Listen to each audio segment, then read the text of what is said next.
Hello, on this video I'm going to talk about the multi-level undo and redo features that you can find on TMS web core for Visual Studio Code.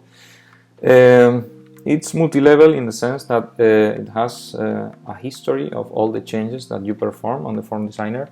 You can go back and forth through that history no matter what. It's not like other tools that you may be used to, that you only have one level. For example, if you had one control and you only had the ability to undo the operation of deleting that control. So if you delete that control, then you can undo that operation and that's it. This is the only thing that you can do. Okay.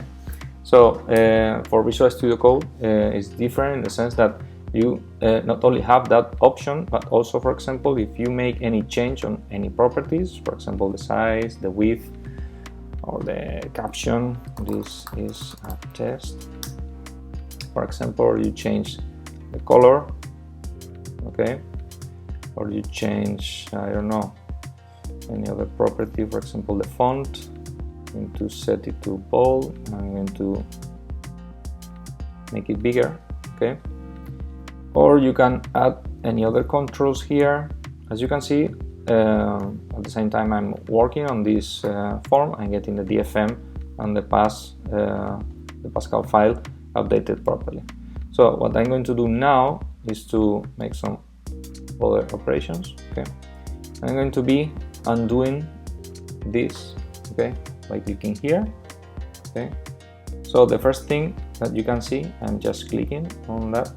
I'm just getting all the controls that were added and moved are removed, okay, and then as you can see I'm getting all the font size changes that I was making. Okay,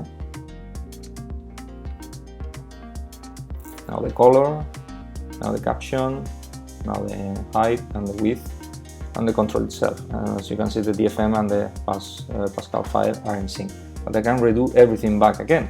Okay, I can add the control back again, the width, the height, the caption, the color, getting all the font size back again,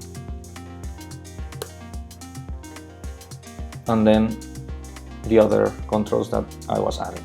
Okay, so I think this is quite cool. It overcomes a long time limitation of other products that you may be using.